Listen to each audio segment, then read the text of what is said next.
할렐루야. 오늘도 좋은 날입니다. 좋으신 하나님이 저와 여러분을 귀하고 복된 자리에 불러주심을 믿습니다.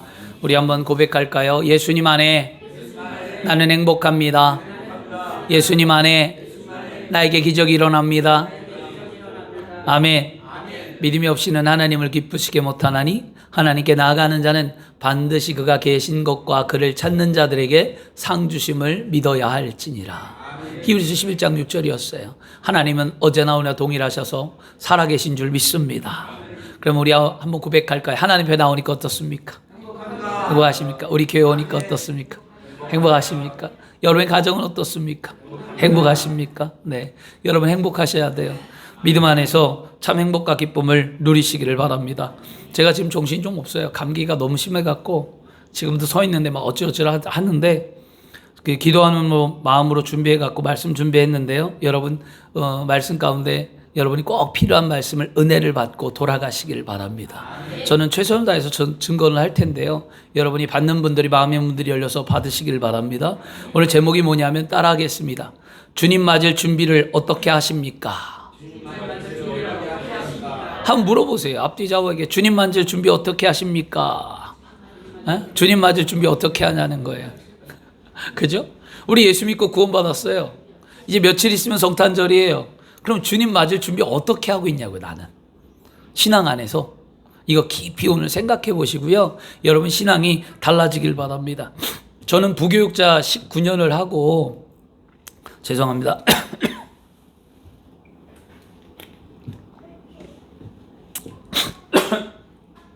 다음 세대 캠프 사역을 15년을 하면서 수많은 행사와 프로그램을 통해 한 가지 느낀 것이 있어요. 뭘 느꼈냐면 주님의 일을 하면서 사역자나 성도들이 헌신과 충성을 요구한다는 거였어요. 그런데 사역할 때 보면 꼭 이런 순서로 바뀌더라는 거예요. 뭐냐? 처음에는 모두 다 주님이 은혜로 감사함으로 기쁨으로 헌신하고 충성해요. 모두 다 막 그냥 열정이 넘치고 막 기쁘고 막 교회 오는 게 기쁘고 전도하는 게 기쁘고 물질 심는 게 기쁘고 뭐 하는 게 너무 즐겁고 기쁜 거예요. 막 은혜가 충만하니까. 그러다가 은혜가 바닥나면 이제 뭐 하냐? 체면치레 있잖아요. 내가 해왔잖아요. 리더자로도 해오고 앞성도 해오고 봉사했으니까 이제는 인간적인 체면으로 자기의 선함과 충성심으로 열심을 냅니다. 은혜 없는 인간적인 체험이었어요. 그리고 나중에는요, 이 인간적인 것까지도 다 바닥나면 어떤 현상이 나타나냐? 원망과 불평과 쓴뿌리와 상처로 인해 교회 안에 잡음이 생기고, 이거 캠프 안에 잡음이 생기고, 나중에는 번아웃들 되고 넘어지고 쓰러지는 모습을 보게 됩니다. 그럴 때마다 저는 꼭 해주는 말씀이 있어요. 무슨 말씀이냐? 힘들다고 불평하지 말고 그냥 다 내려놓고 그냥 예배에 집중하고 다시 성령의 은혜를 얻기 위해 기도하고 새 힘을 얻으라고 얘기해요. 여러분, 일이 중요한 게 아니잖아요. 주님의 일이 중요한 게 아니잖아요. 우리는 주님의 일을 하는데 왜 불평하죠? 왜 우리는 주님의 일을 하는데 합력하여 손을 안 이루죠? 주님의 일을 하는 게 중요하지 않아요. 그것이 불평이 있고 원망이 있고 다툼이 있고 불편하다, 다 내려놔야 돼요. 그리고 뭐 해야 되느냐? 말씀 듣는데 집중해야만 합니다. 여러분, 제가 여러분 항상 말씀드렸죠. 뭐가 첫 번째라고 그랬습니까? 하나님과 나이가 첫 번째라고 그랬어요. 두 번째가 뭐죠? 내 가정이에요. 여러분, 교회가 첫 번째 아니에요. 교회 일 중요하지 않아요. 가정이 중요합니다.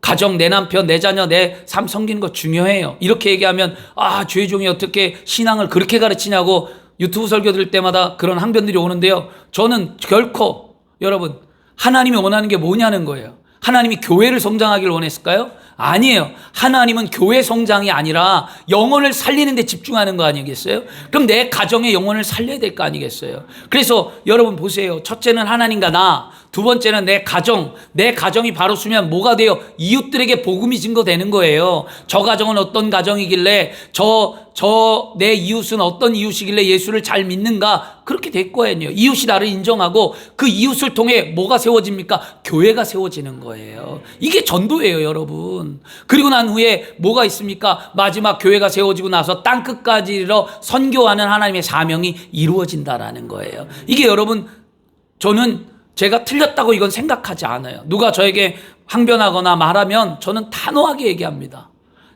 물론 성경은 주님을 위해서 일하라고 했는데 주님의 일을 위해서 일하라는 목적이 뭐냐는 거예요. 주님의 일이 목적이 뭐죠? 영혼을 살리는 게 목적이잖아요. 하나님의 나라를 이루는 게 목적이잖아요. 주님의 일은 그거잖아요. 근데 하나님 영혼을 살리지 않는 일을 하는 게 주님의 일일까요? 그건 아니라는 거죠. 오늘 말씀을 통해 한 가지 교훈을 얻으시기를 바랍니다. 주 안에 살아간 여러분, 기도와 말씀을 통해 하나님 앞에 머무르고 늘 성령 충만하고 은혜를 채우는 시간이 나에게 소중함을 깨달아야 될 줄 믿습니다. 그러면 이게 은혜가 만약에 성령의 은혜가 없고 예배의 자리에 없다면 이것은 하나님의 일이 아니라 누구의 일이에요? 사람의 일이에요.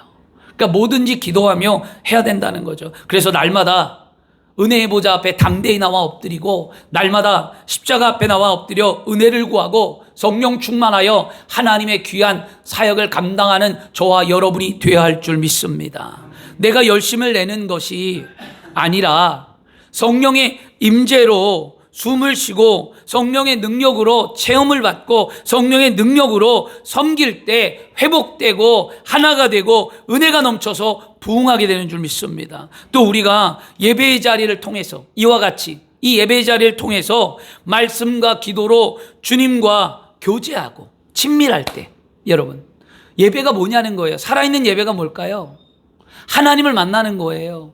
하나님을 만나고 예수님의 십자가를 알고 성령의 충만함을 경험하는 게 예배라는 거예요. 예배는 이만큼 소중한 거예요. 그래서 예수님 뭐라고 합니까? 너희는 영과 진리로 예배하라고 얘기하잖아요. 그래서 예배에 나올 때는요, 여러분이 다 잡념과 공상과 어둠도 내려놓고 미움과 분노와 모든 것도 내려놓고 여러분의 연약함을 다 내려놓고 오직 십자가 앞에와 하나님 나를 불쌍히 여겨달라고 나에게 은혜를 달라고 내 믿음이 흔들리지 않게 해달라고 하나님 나와 함께 해달라고 예배하는 거예요. 그 예배가 회복되어지면 내 안에 뭐가 일어나냐? 부흥의 파도가 일어나는 거예요. 부흥의 파도는 뭐냐? 하나님을 향한 열정, 헌신, 어떻게 하면 하나님 앞에 감사로 표현하고 드릴까라는 부흥의 파도가 일어나고요. 그 부흥의 불씨가 우리 교회에 떨어짐으로 말미암아 여러분 한 사람을 통해 교회가 확장되어지고 커지며 모든 것들이 아름다워지는 거예요. 저와 여러분들이 그렇게 돼야 될 줄 믿습니다. 오늘 우리 모두에게 이런 은혜가 넘쳐나기를 축원합니다. 오늘 함께 읽은 말씀에 믿음이 참 대조적인 모습이 있어요. 마르다, 마리아 두 사람이 나오잖아요. 여러분 마르다 믿음도 괜찮고 마리아 믿음도 괜찮아요. 그런데 지금 원하는 건 뭐냐? 주님이 원하는 건 뭐냐? 말씀 듣기를 원한다라는 건데요. 그렇다고 해서 여러분 마르다의 믿음이 뭐 틀렸다, 안 좋다 이런 건 아니에요. 잘 들어보시길 바랍니다. 뭐냐면 요한복음 11장에 보면 이 마르다와 마리아는요 똑같은 은혜를 경험합니다. 뭡니까? 오라비가 죽어요. 나사로가 죽었는데 예수님이 나사로 오라비를 살리는 은혜를, 그 기적을, 그 현장을 같이 경험하지요. 그리고 성경은 뭐라고 말하냐면 예수님께서 내가 사랑하는 베다니에 사는 3남매라고 얘기합니다. 마르다, 마리아, 나사로를 예수님께서 뭐했다? 사랑했다라는 거예요. 똑같은 은혜를 얻고 똑같은 사랑을 누렸어요. 그런데 똑같이 사랑과 은혜와 기적을 경험했는데 예수님을 맞이하는 방법은 마르다와 마리아가 달랐다라는 거예요. 여러분, 그러면 우리의 모습이 오늘 마르다 같은지 마리아 같은지 잘 살펴보시고요. 여러분 은혜 받으시길 바랍니다. 오늘 10장 38절과 40절에 보니까 예수님이 한 마을에 들어가는데 한 여자가 맞이했고 그 여자가 맞이하는 그 마르다의 집에는 여동생 마리아가 있다고 얘기하고요. 그 마리아는 예수님의 발 앞에 엎드렸다고 얘기합니다. 그리고 마르다가 자신의 분주함을 예수님께 말하는 장면이었죠. 예수님께서 들어간 이 마을이 어디 있냐? 감람산 동쪽 산 기슭에 있는 거예요. 그리고 산기슭에 있고 예루살렘에서 약 3km 떨어져 있는 베단이라는 마을인데요. 이 마을은 빈민촌이었어요. 그러니까 이 빈민촌이 얼마나 힘들게, 옛날에 우리 여러분 판자촌 빈민촌 힘들잖아요. 여러분 서울만 해도 예전에 강남과 강북만 해도 그랬고요. 서울의 달동네가 그랬고요. 서울에 지금 다 발전돼서 그렇지만 서울 시내와 그렇지 않은 데는 차이가 많았잖아요. 그 갭이, 그 빈민촌이어서 판자촌도 있었고요. 그런데 이 당시에 베다니아라는 마을은 판자촌 마을이었어요. 그런데 그곳에 예수님이 사랑하는 나사로, 마리아, 마르다가 있게 들렀다라는 거죠. 여러분, 예수님은 우리의 환경을 보지 않습니다. 예수님 우리의 모습을 보지 않습니다. 예수님 우리의 처지를 보지 않습니다. 예수님은 우리의 어떤 모습과 환경을 통해 사랑하는 것이 아니라 그냥 나 자체를 사랑하신다는 거예요. 그러므로 여러분, 주님 앞에 사랑받고 있다는 존재에 감사하셔야 될 줄 믿습니다. 그래 베다니에 나사로 마르다 함께 있었다고 하는데 요한복음 11장 1절에 이걸 뒷받침해 준 말씀이 어떤 병자가 있으니 이는 마리아와 그 자매 마르다의 마을 베다니에 사는 나사로다. 이렇게 분명히 말씀해 주고 있습니다. 예수님께서 베다니 동네에 들어가실 때에 제일 먼저 누가 나왔어요? 마르다가 예수님을 영접하고 집으로 모셨대요. 근데 마르다에게는 마리아라는 동생이 있었는데 이 둘 다 성격이 너무 달랐어요. 여러분, 신앙생활은 성격이 다 달라요. 똑같을 수가 없어요. 여러분 보세요. 마르다는 뭐냐면 마르다는 활동적이고 적극적이고 외향적이고 아주 진취적이었어요. 그러나 마리아는 소극적이고 내향적이고 좀 마음이 연약한 자의 모습이었습니다. 근데 예수님의 일행을 다 맞이할 때 이 마르다는 그 많은 사람들 대접하기 위해 굉장히 분주했다고 말합니다. 할 일이 많고 마음이 급한 마르다는 이리 뛰고 저리 뛰고 발 동동 굴고 정신없고 막 힘들어합니다. 그러나 마리아는요, 언니가 그렇게 분주한 것을 알면서도 신경 쓰지 않고 마리아는 그냥 예수님 발 앞에 엎드려 다소곳이 앉아 말씀을 듣고 있었다는 거예요. 오늘 장면이. 근데 이 분주함을, 마르다는 자신이 분주함을 예수님도 알고 계셨을 텐데 마리아를 통해 말하지 않는 것 때문에 마리아를 원망하고 또 예수님 앞에 서운함을 가졌다라는 거예요. 여러분, 우리 이런 거 있잖아요. 내가 믿음이 있는데, 내가 믿음을 생활하고 있는데, 열심히 하고 있는데 뭔가 모르게 부딪혀 와서 주의 종하고 서운한 관계가 있고 하나님 말씀 앞에 서운한 관계가 있고 성도들 가운데 서운하게 느끼는 게 있잖아요. 이거 오늘 마르다 같은 거였어요. 마르다는 마리아가 자신을 안 도와주는 게 너무 속상했고, 그리고 그것을 알고 있는 예수님이 마리아를 통해 도와주라는 말을 하지 않는 게 너무 속상했던 거죠. 여러분, 우리 그럴 때 있어요. 목사님이 이렇게 해주면 좋을 텐데, 아니면 주님이 나에게 이렇게 해주면 좋을 텐데라고 말할 때가 있잖아요. 그리고 나 혼자 가슴앓이하고 나 혼자 분도 냈다가 나 혼자 서글퍼기도 했다가 나 혼자 가슴앓이 할 때가 존재한다는 거예요. 오늘 말씀 잘 보시길 바랍니다. 그런데 여기서 이 마르다가 얼마나 분주한 거냐면요, 이 분주하다라는 말이 그냥 우리가 생각하는 분주하다는 그런 게 아니에요. 우리가 생각하는 분주한 게 아니고 이 성경의 이 원어의 뜻은 더 커요. 분주하다는 말이 뭐냐면 사방에서 끌어당긴대요. 그럼 얼마나 정신이 없겠냐고, 이 분주함이 사방에서 끌어당긴다는 의미인데, 그러니까 이 마르다가 얼마나 바쁜지를 아주 잘 표현해 준 말씀이었어요. 주 안에 사랑하는 여러분, 이 마르다의 열심과 열정적인 헌신의 모습이 말씀의 은혜를 받는 것을 막아버렸다는 거예요. 우리는 이럴 때 분명히 있죠. 마가복음 4장 4절에 예수님이 마귀에게 시험 받을 때 예수님이 뭐라고 말씀했습니까? 신명기 말씀을 끌어다가 예수님은 분명히 말씀합니다. 사람이 떡으로만 살 것이 아니요 하나님의 입으로 나온 모든 말씀으로 살 것이라고 말씀합니다. 우리는 육의 양식으로 사는 사람들이 아닙니다. 우리는 영의 양식인 예수님을 믿고 구원받은 하나님의 자녀로 말미암아 말씀을 먹고 사는 자인 줄 믿습니다. 그래서 여러분, 오늘부터 내 생활과 내 환경, 내 모습, 내 주변, 내 가정 때문에 예배를 소홀히 하거나 말씀 듣는 것을 적극적으로 나오지 못하는 삶이 있다면 그것을 결단하고 딛고 일어나 하나님 앞에 나와 말씀을 듣기를 축원합니다. 그게 뭔가 걸림돌이 되는 거예요. 자꾸 내 가정이 걸림돌이 되고 내 자녀가 걸림돌이 되고 내 물질이 걸림돌이 되고 주님 앞에 가서 예배해야 될 시간인 걸 알고 기도해야 될 시간인 걸 알고 그게 안 되는 거죠. 여러분 그럴 때 있어요. 근데 이게 일어나기가 참 힘든 거거든요. 저도 마찬가지고요. 저도 기도할 수 있는 시간 놓치고 이거 할 수 있는 아는데 내가 굉장히 분주했던 거예요. 이번 주 한 주는 기도 못했어요. 한 주는 교회 나와서 기도할 수 시간이 없고 시간이 없다고 하면 제가 하나님 앞에 죄송하고 핑계지만 그렇게 분주했다는 거예요. 제 자신이 너무너무 분주하고 내가 왜 이렇게 분주하지? 제 자신부터 이 말씀에 점검해 보는데 너무 분주하니까 저녁에 기도를 하지 못했어요. 뭐 아프다는 핑계도 있었고 그 다음에 너무 피곤하다는 핑계도 있었고 이게 하나가 이렇게 되어버리는 거예요. 처음에는 뭐 장례가 있고 뭐하고 하니까 너무 피곤해서 너무너무 피곤하고 막 그러니까 이게 자꾸 피곤하다 하니까 몸이 말대로 되더라고요. 월요일 너무 피곤하다 하니까 그냥 늘어져 버렸어요.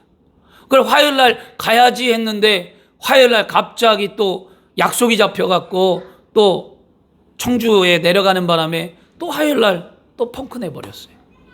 수요일 날 수요 예배 드리고 또 집에 가서 밥 먹고 이제 와야지 했는데 수요일 날도 잠깐 잠든 게 꼭 못 와버렸어요. 그러다 보니까 계속 뭐하냐 몸이 안 좋아지고 감기가 있고 힘들어지고 이렇게 되어버렸어요. 그래서 제가 이거를 어떻게 해야 되나 그러면서 집에서 마음으로 기도하면서 딛고 일어서야 되는데 힘들긴 하더라고요. 그러면 우리 성도들은 얼마나 더 힘들까? 내가 이렇게 힘든데 주의종도 힘든데 성도들이 물질 때문에 가정 때문에 시간 때문에 환경 때문에 주님 앞에 나오지 못하는 그 성도들의 마음을 헤아려 내가 해야 될 게 뭘까? 불쌍히 여기고 기도해 줘야 된다는 생각이 들었다는 거였어요. 그래서 금요 예배 때 여러분들에게 금요 예배 설교 여러분 꼭 유튜브 설교 들으라고 한 이유가 뭐냐면 금요 예배 때 그래서 여러분 앞에 간절히 호소하고 우리 함께 눈물로 기도했던 거예요. 금요일 날 진짜 하나님 앞에 제가 참여하고 통회하는데 제 마음이 너무 아프더라고요. 그리고 기도했어요. 그리고 난 다음에 어제 하루 종일 몸에 열 나고 목소리 안 나오고 막 이래서 집에서 오늘을 위해서 쉬고 새벽에 나와 말씀 준비하며 기도하면서 말씀 준비해서 이 자리에 섰는데요. 여러분 우리 분주함 속에서 이겨내셔야만 합니다. 그래서 생활 환경 예배 소홀히 여기지 마시고요. 적극적으로 예배에 나오면 살아난다라는 것을 기억하셔야 될 줄 믿습니다. 이런 마르다의 모습과 정반대로 예수님 발 아래 앉아 그 말씀을 조용히 듣고 있는 마리아의 모습을 아주 마르다와 마리아 뚜렷한 대조를 보이죠. 사실 마르다도 마리아처럼 말씀을 듣고 싶지 않았겠어요? 듣고 싶었어요. 그런데 예수님을 모셨다는 이유 때문에 자신이 뭔가 해야 된다면 했겠죠. 여러분, 그렇죠? 근데 마르다는 예수님의 말씀을 듣는 것보다 사실 예수님이 시장하지 않을까, 예수님의 배고프지 않을까, 음식물 장만하는 일이 더 그에게는 중요했다고 판단했기 때문에 그것을 움직였습니다. 그러면 왜 마르다에게는 음식하는 게 중요했을까요? 무엇 때문일까요? 시대 상황이 그랬다는 거예요. 여러분 유대인들이 밥을 먹는 거 두 끼 먹는다 그랬잖아요. 두 끼 먹는 게 잘 먹는다고 했잖아요. 평상적으로. 빈민촌이에요. 빈민촌은 하루 한 끼 먹기도 힘들고 배고픔에 굶주림에 사는 사람들이었어요. 그 굶주림 속에 배고픔, 허기, 그 달랠 수 있는 거 먹는 건데 예수님이 찾아왔는데 이 마르다가 할 게 없잖아요. 그렇지만 자신이 가지고 있는 것, 이 마르다의 열정은 칭찬받을 만했어요. 왜냐? 자신도 배고프고 자신도 힘들고 굶주린데 그 예수님의 배고픔을 해결하고자 그가 분주하게 움직였던 것, 이건 칭찬받을 만한 일이죠. 여러분, 그렇죠? 여러분 교회 일은 누가 하는 줄 아십니까? 교회 일은요. 그 열정이 있고 분주한 사람들이 교회 일을 하는 거예요. 그래서 교회 일은요, 럭비공처럼 통통 튀는 사람들이 사실 교회 일을 많이 해요. 잡음도 있고 문제도 있고 불평도 있고 있지만 그런 사람들이 부교육자 할 때 보니까 대부분 일은 열심히 하더라고요. 일은 하면서 불평과 원망이 있는 모습을 보게 됩니다. 근데 그런 사람들이 조용한 사람보다 훨씬 더 일을 잘하는 건 맞아요. 오늘 이 마르다는요, 자신이 해야 될 일을 정말 열심히 하는 사람이었다는 것을 우리는 분명히 알아야만 합니다. 이런 모습을 예수님이 알고 계셨어요. 그리고 난 다음에 그런 예수님이 그 마르다의 모습을 알고 있었고 마르다의 마음도 알고 있었어요. 그래서 마르다는요, 예수님이 좀 마리아에게 해주면 좋은데 안 해주잖아요. 그런데 오늘 말씀을 보세요. 뭐라고 얘기하면 여기 40절에 이렇게 얘기합니다. 내 동생 주여, 내 동생이 나와 혼자 일하게 두는 것을 생각하지 아니하시나이까 명하여 나를 도와. 이게 뭐냐면 예수님께 불평한 거였어요. 예수님 몰라요? 예수님 지금 모르겠어요. 왜 내 동생은 그 발에 앉아 있어요? 명하여서 나가게 해주세요 라고 말하는 거였습니다. 그런데 예수님은요, 그런 마르다의 불만을 예수님이 어떻게 했냐? 잠재웠다는 거예요. 여러분, 우리의 말에 힘이 있고 능력이 있음을 아시길 바랍니다. 그래서 여러분, 가정의 불평, 원망, 미움, 남편과 아내의 대화, 여러분의 자녀들과의 대화, 세상과의 대화, 교회 안의 대화할 때 분쟁이 있거나 불평이 있거나 있으면 우리가 어떻게 할까요? 잠재우셔야만 합니다. 마르다는 불평이 있었어요. 너무 섭섭하고 너무 마음이 무너졌어요. 그런데 그 불평하고 마음이 무너진 것을 예수님이 너 왜 그러느니? 라고 책망하시지 않았단 말이에요. 예수님이 책망한 게 아니라 예수님 마르다야 마르다야라고 얘기하죠. 두 번 얘기한 건 너의 마음을 안다, 인정해주고 그를 다스려 주었다는 거예요. 여러분, 권면은 어떻게 하는 거라고 그랬어요? 권면은 옳고 그름을 말하는 게 아니에요. 교회 일이 오라, 세상 일이 오라, 아니면 주님의 일이 오라, 어떤 게 오라, 옳다고 말하는 건 권면이 아니에요. 지금 주어진 일에 최선을 다하고 있는 것을 칭찬해 주는 게 권면이에요. 여러분, 그게 권면이었어요. 예수님은 마르다에게 지금 네가 하고 있는 그 일이 정말 잘하고 있는 일이야 라고 인정해 주고 칭찬해 주었어요. 그리고 난 이후에 예수님은 마르다를 가르쳐 주었다는 거죠. 그러니까 여러분들이 항상 잡음이 없도록 잠재우시는 그리스도인들이 되어야 할 줄 믿습니다. 그래야 평안해지죠. 주 안에 사랑하는 여러분, 우리가 아무리 열심히 바르고 아름다운 것이라도 해도 사실 불평과 원망이 있다면 그것은 주님을 위한 것이 아니라는 것 또한 우리는 알아야 될 줄 믿습니다. 왜냐? 에베소서 4장을 꼭 읽어보시길 바랍니다. 에베소의 말씀에 보면 모든 성도들이 모든 하는 일이 은혜를 받든 뭐 하나가 되든 열심을 갖든 새로워지든 이 모든 것들이 다 뭐냐? 교회의 덕이 되기 위함이라고 했어요. 그러면 교회의 덕이 뭐예요? 여러분, 교회 덕이라면 우리 건물의 교회 덕이 아니에요.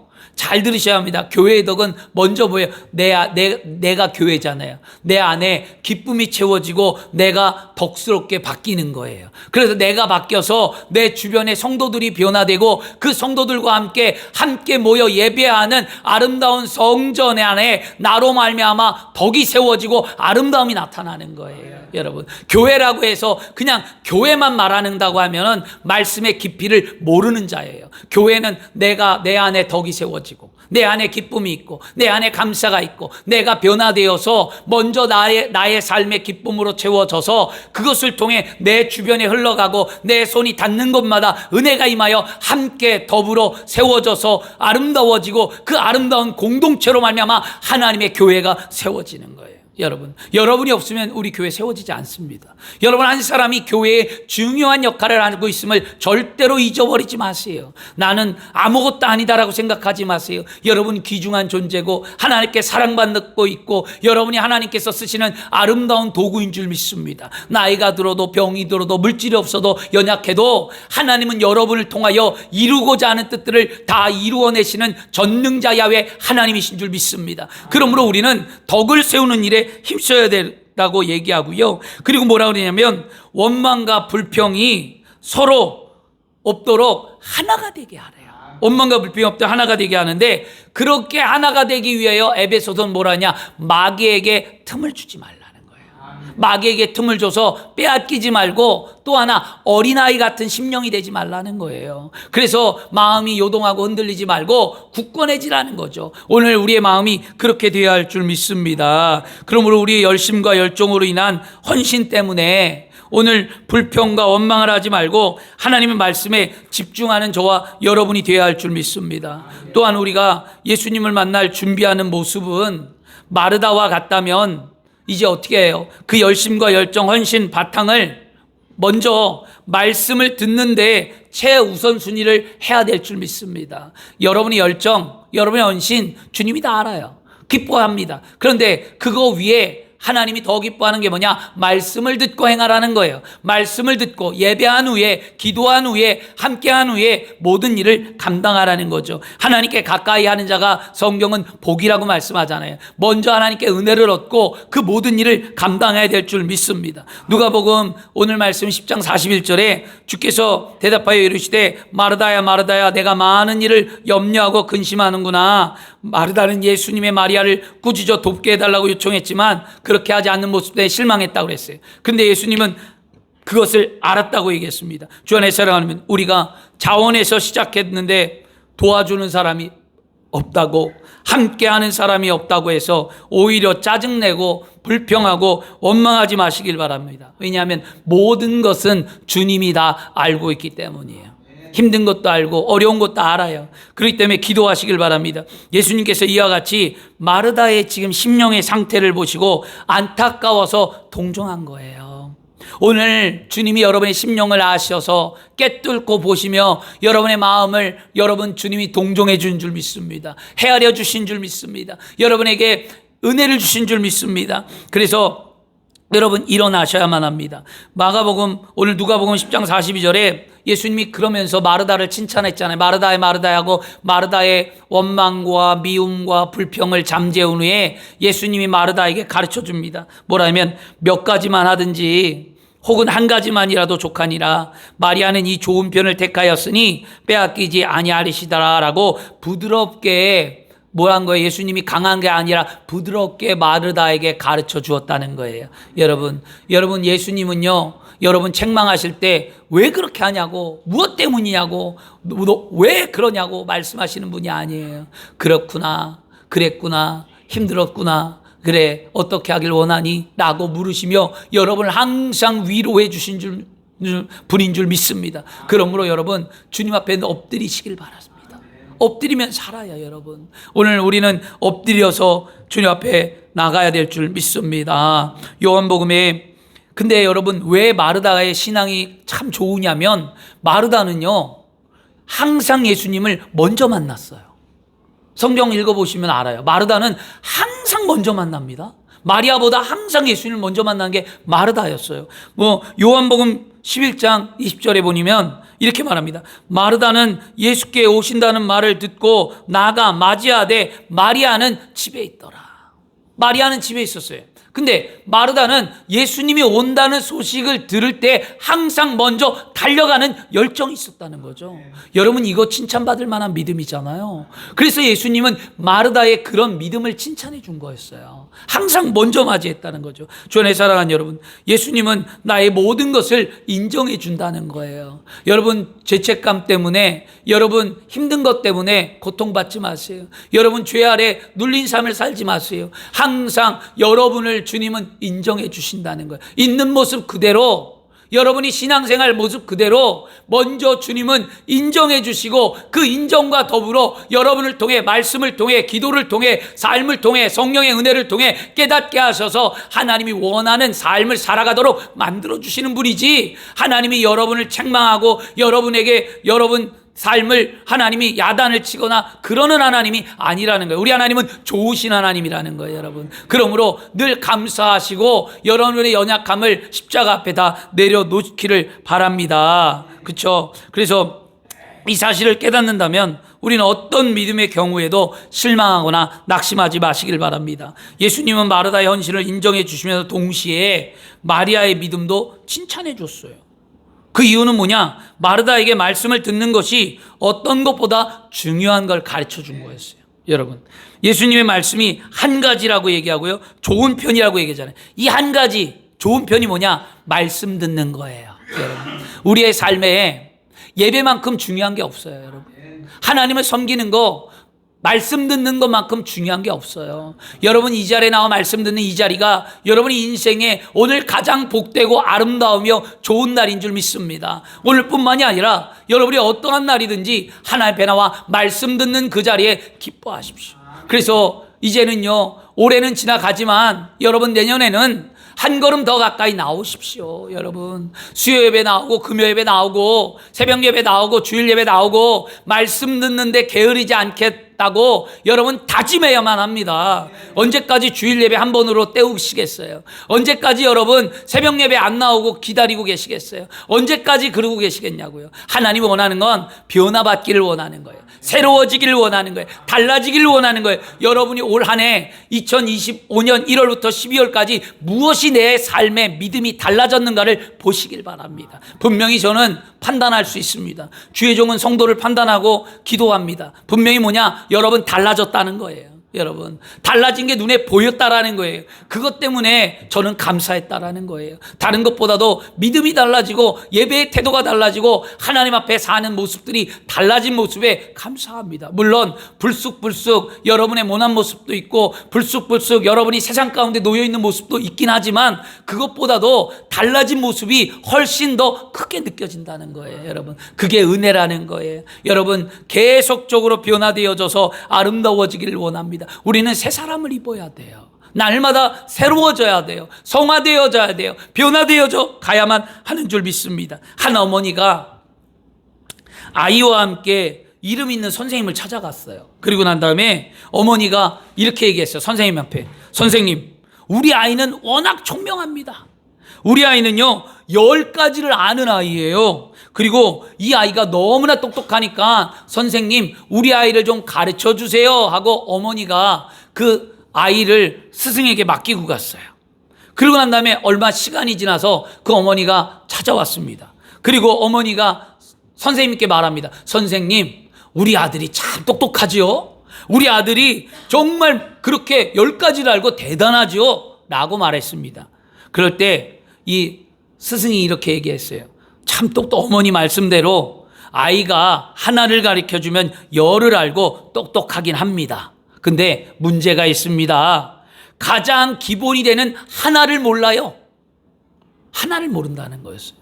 여러분 우리의 신앙에 가장 기본이 되는 게 뭐예요? 예배예요. 여러분 예배보다도 더 소중한 건 없어요. 예배를 통해 하나님을 알아가는 거고 예배를 통해 기적을 경험하는 거고 예배를 통해 치유가 있고 예배를 통하여서 우리의 삶이 하나님을 찬양하는 거예요. 하나님이 이 백성은 나를 위해 지었나니 나에게 뭐 하는 거예요? 찬양받기 위해 지었다라고 이사야에게 말씀하잖아요. 우리 하나님을 경배하고 찬양하는 것, 이게 예배라는 거예요. 우리의 목적은 하나님을 경배하고 찬양하는 예배하는 삶을 살고자 하나님 우리를 만들었다는 거예요. 그러므로 여러분 이 한 가지에 여러분 열심을 내는 삶이 되어야 될 줄 믿습니다. 주 안에 사랑하는 우리의 믿음에 있어서 가장 중요한 것이 오늘 말씀을 통해 들었듯 하나님 말씀을 듣는 예배의 자리에 앉아 있는 겁니다. 마리아는 항상 왜 마리아를 칭찬했을까요? 성경을 보면 마리아는 항상 예수님 발 앞에 있었어요. 뭐냐면 오늘 말씀에도 예수님 발 앞에 있었죠. 모셨을 때 그것처럼 항상 말씀을 듣는 태도. 근데 이 주의 발 앞에 앉아 있다라는 말이 원어적으로 해석하면 뭐냐면 어떤 의미를 갖고 있냐면 마치 스승의 발 앞에 제자가 앉아 있다. 스승에게 배우는 태도의 모습을 이 발 앞에 앉아 있다는 의미가 담겨져 있거든요. 그 말처럼 마리아는 항상 예수님의 발 앞에 있는 여인이라는 별칭이 있었어요. 그 당시에. 마리아 하면 예수님 발 앞에 있는 여인 이거였습니다. 왜 마리아는 예수님 발 앞에 있는 여인이었을까요? 그러면 보면 요한복음 11장 32절에 마리아가 예수 계신 곳에 가서 배웠고 그 발 아래 뭐래요? 그 발 아래 엎드려 이르되 주께서 여기 계셨더라면 내 오라비가 죽지 아니하였겠나라 하더라. 마리아는요 자신의 오라비를 살려달라고 예수님 발 앞에 엎드렸다는 거예요. 여러분, 무엇을 주님 발 앞에 엎드려 기도해야겠습니까? 살려달라고 해야죠. 남편을, 자녀를, 이웃을, 무엇이든지 살기를 원하잖아요. 그걸 놓고 기도하시길 바랍니다. 또 요한복음 12장 3절에 가면 마리아는 지극히 비싼 향유 곧 순전한 나드 한 근을 가져다가 예수의 발 앞에 붓고 자기 머리털로 그의 발을 닦으니 항상 냄새가 집에 가득하더라. 뭡니까? 마리아는요, 예수님 발 앞에 엎드려서 예수님이 곧 십자가를 지시고 장례를 치를 것을 미리 그는 준비했다라는 거예요. 발 앞에 엎드렸어요. 여러분, 살려달라고도 엎드렸고요, 예수님 장례에도 엎드렸고요, 말씀 듣기도 엎드렸고요. 그래서 이 마리아는 예수님 발 아래에 있는 여인이라는 별칭이 있었다라는 거예요. 여러분, 참 아름답지 않습니까? 그러면 여러분은 어떤 별칭이 있길 원합니까? 기도하는 사람이라든지, 아니면 뭐 헌신하는 사람이라든지, 아니면 정말 사랑이 많다든지, 뭔가가 내 안에 있어야 되지 않을까요? 그렇다면 우리는 무엇이 있어야 하는가? 우리는 정직한 성도가 되어야 할 줄 믿습니다. 우리는 성실한 성도가 되어야 될 줄 믿습니다. 우리는 거룩한 성도가 되어야 될 줄 믿습니다. 우리 교회 모든 성도들은 정직과 성실과 거룩한 삶을 살아가는 성도들이 되어서 세상에 참된 빛인 예수 그리스도를 증거하고, 그것을 여러분을 통해 교회가 세워지고 하나님의 나라가 세워지기를 원합니다. 그런 별칭이 붙어야 돼요. 아, 저분은 정말 정직해. 아, 저분은 정말 뭔가 성실해. 저분은 뭔가 모르게 거룩해. 이런 걸 들어야 되지 않을까요? 마리아는 예수님 발 앞에 엎드린 여인이라는 별칭이 있었다는 거였어요. 주 안에 사랑하는 여러분, 이제 말씀을 마치겠는데요, 오늘 교회 안에 수많은 마리아와 마르다가 있습니다. 많은 성도가 여러 교회 봉사 활동을 하며 주님 맞을 준비를 하고 있습니다. 교회 기관이나 단체에 가입하여 정신없이 바쁘게 봉사도 합니다. 봉사로 인해 얼마나 마음이 분주한지 정작 예배의 시간에 말씀을 주의 깊게 경청하지 못하는 분들도 많습니다. 또 한 가지, 주변의 교회에서 봉사하지 않는 사람들을 여러분 만나면 봉사할 것을 우리는 적극적으로 추천하잖아요. 여러분, 교회, 여러분 이런 거 웬만하면 하지 마세요. 저는 별로 안 좋아해요. 교회 와서 일해라, 뭐해라, 뭐하라 막 이런 거 붙드는 거 하지 마세요. 왜냐하면 때가 되면 하나님이 다 해요. 근데 교회마다 꼭 가면 봉사라 그러죠. 요즘 젊은이들이나 젊은 사람들이 개척교회 왜 안 갑니까? 작은 교회 왜 안 옵니까? 우리도 만약에 여기 작은 젊은이들이 오거나 애기 엄마가 오거나 젊은 사람이 오면 대부분 뭐 합니까? 봉사라고 붙들어요. 여러분, 그래서 웬만한 교회를 젊은이들이나 그 웬만한 사람들이 안 가려고 하는 거예요. 왜? 가면 늘 일만 시킨다는 거예요. 맞아요. 저도 부교육자 때 그거 스트레스를 받고 청년들, 학생들 지도할 때 너무 힘들었어요. 왜? 일 시켜야 되니까. 그런데 그게 아니라 때가 되면 일한다라는 거예요. 그리고 그의 마음이 먼저 움직여야 우리의 겉면이 먹히지, 움직이지도 않는데 이거 뭐 안내 서라, 뭐 찬양팀 서라, 봉사해라, 이게 되겠냐고요? 안 된다라는 거예요. 여러분, 여러분들이 그 앞장서고 그 일에 열심을 갖고 모범이 되고 본이 돼서 그걸 보고, 아, 나도 권사님처럼, 아, 나도 장로님처럼, 안수집사님처럼, 아, 그걸 보고 하게끔 여러분이 만들어야지. 여러분은, 아, 나 옛날에 다 했어, 지금 나이가 들고 힘들어 못해, 그러니까 당신들이 해, 이건 아니라는 거예요. 교회가 그렇게 변질됐기 때문에 힘들다는 거예요. 신앙생활 하기가, 젊은이들이. 여러분, 우리 교회는 절대 그렇게 하지 마세요. 우리는 서로 사랑해주고 헌신해주고 내가 하나 더 하고 여러분 믿음의 삶에 열매를 맺는 삶이 되어야 할 줄 믿습니다. 그리고 그러기보다 뭐야냐, 예배에 나오는데 집중하게 만들어주세요. 예배에 나오게, 기도의 자리에 나오게, 예배의 자리에 앉게, 새벽 예배, 수요예배, 금요예배, 주일예배, 어떠한 예배의 자리에 나와 함께, 내가 전도한 자가 함께 나와 예배할 수 있도록 만드는 게 우리의 첫 번째 목적이에요. 봉사 안 해도 괜찮아요. 여러분, 아무것도 안 해도 괜찮아요. 저는 다 괜찮아요. 여러분요, 이거 중요한 거 아니에요. 물론 쓸고 닦고 꾸미고 아름다워지면 교회는 좋겠죠. 그러나 쓸고 닦고 헌신하고 아름답게 하는 것, 이것이 하나님을 기뻐하는 게 아니라, 이것이 쓸고 닦지 않아도 예배하는 심령으로 넘쳐나고 가득 차면 그게 하나님이 기쁜 거예요. 여러분, 우리는 본질을 잃어버리지 않는 삶이 되었으면 좋겠습니다. 그것이 되어지고, 그래서 함께 뭐든지 함께 만들어갈 수 있는 은혜가 우리 가운데 있어야 될 줄 믿습니다. 그래서 여러분, 마르다와 같은 성도가 있고 마리아와 같은 성도들이 있다면 여러분 어떻게 하길 원하십니까? 열정이 있는 사람이 있고 주님 앞에 말씀 듣는 사람이 있고 두 개 다 좋은 거예요. 여러분 우리 교회 이 두 가지 다가 합쳐졌으면 좋겠어요. 마르다와 같이 주님을 만날 준비하고 마리아와 같이 주님 만날 준비하는 저와 여러분이 되어야 할 줄 믿습니다. 말씀 듣는 일, 봉사하는 일, 열심을 갖고 하나님 앞에 쓰임받기를 원합니다. 이제 며칠 있으면 이제 수요일이면 예수님의 탄생한 성탄절입니다. 예수님을 우리 모두 똑같이 사랑하잖아요. 그리고 예수님 믿고 우리 모두 다 똑같이 하나님의 자녀된 권세를 얻었잖아요. 우리 예수 믿고 똑같이 구원받았고 예수님의 피 흘린 공로가 누구에게는 크고 누구에게는 작나요? 다 똑같이 입었잖아요. 생명도 얻었고 구원도 얻었고 모든 걸 다 우리는 얻었어요. 그러면 우리는 오늘 예수님을 어떻게 맞이하시겠습니까? 이제 3일 후에 예수님 성탄절날 마르다처럼 열심을 내고 여러분 주님을 맞이하겠습니까? 아니면 마리아처럼 말씀에 집중하며 주님의 은혜를 경험하기 위하여 맞이하시겠습니까? 여러분 어떤 선택을 하든 여러분의 몫입니다. 하지만 말씀을 듣고 깨달았다면 우리는 분명 마리아처럼 예수님을 맞이하는 삶이 되기를 축원합니다. 미국의 한 교도소에 수감된 사형수가 신문을 보고 한 장의 손에 신문을 보고 하염없이 눈물을 흘리고 울었대요. 그런데 그 신문의 기사가 뭐냐, 머릿말이 뭔가 간수가 물어봤어요. 왜 울어요? 왜 신문을 들고 그렇게 울어요? 그랬더니 이 머릿말의 기사를 탁 보여줬어요. 그 머릿말의 기사가 뭐냐면 미국 제22대 대통령 클리블랜드의 취임이라는 말이었어요. 이 사형수는 그 고개를 떨며 그 말에 가슴을 매며 울었어요. 그럴 때 간수가 물어봤어요. 왜 그러느냐? 그랬더니 이렇게 얘기했습니다. 클레블랜드와 나는 대학교 동창이었습니다. 어느 날 수업을 마치고 다가가다가 둘이 나오다가 교회 종소리가 들렸습니다. 그런데 클리블랜드는 내게 속삭였습니다. 친구여, 나와 함께 교회 가자. 그랬는데 나는 그의 말을 무시하고 나는 세상의 향락을 쫓아서 술집으로 향하였고 나의 친구는 교회로 향하였습니다. 그리고 먼 날 시간이 흐른 후에 이와 같이 인생이 뒤바뀌었습니다. 내 친구는 대통령이 되었고 나는 사형수가 되었습니다.